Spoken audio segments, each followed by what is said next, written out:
Magandang araw po sa ating lahat. Magandang araw po lalong-lalo na sa ating Panginoon.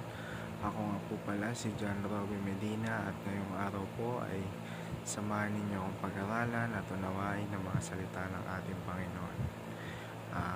Paksa po natin ngayong araw, December 27, 2024, araw ng Biyernes ay The Emmanuel, God with Us. At ang paksa po natin ay magmumula sa Matthew chapter 1 verse 23. Sinasabi po rito, the virgin will conceive and give birth to a son, and they will call him Emmanuel, which means God with us. O sa Tagalog naman po, narito magdadalang tao ang isang birhen at manganganak ng isang lalaki at ang pangalang itatawag nila sa kanya ay Emmanuel, na ang ibig sabihin ay kasama natin ang Diyos. At para naman po sa ating katuruan ngayong araw, unang-una, Emmanuel means God wraps Himself with humanity. Kumbaga, yung Diyos natin nababalutan niya ng pagiging makatao. Sa ikalawa naman, God reconciles with us. At ang huli ay God is present with us. Kasama natin ang Panginoon.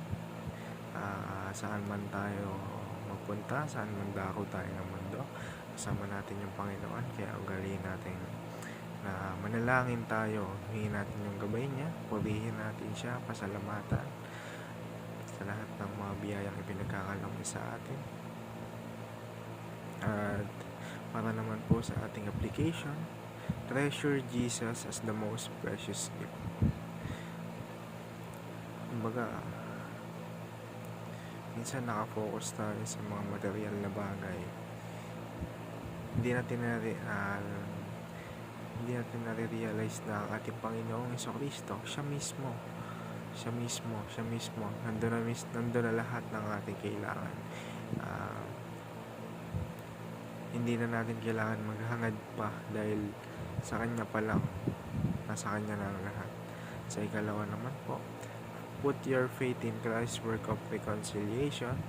At ikauli, fellowship with the Father and His Son through the Spirit. Yun nga po, ang fellowship,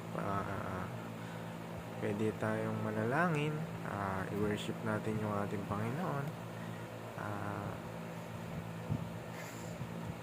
dahil ginagabayan tayo ng Espiritu, Santong Espiritu, kung ano na dapat natin gawin. At para tapusin ang ating devotion, tayo manalangin. Heavenly Father, thank you for sending Jesus, our Emmanuel. I praise you for giving Jesus, whom you wrap with humanity as a gift, reconciling us to yourself and being present with us every moment. Help me to treasure Jesus as the most precious gift in my life. Strengthen my faith in this work of reconciliation and guide me to live in fellowship with you through the Holy Spirit. Let my heart be filled with gratitude and joy, knowing that you are always near. Teach me to trust in your presence, believing that you are here with me and in me. I worship you in Jesus' name. Amen. Yun lamang po. Maraming salamat po sa inyong pakikinig. May natutunan po tayo ngayong araw na to. Maraming salamat po. God bless po sa inyong lahat.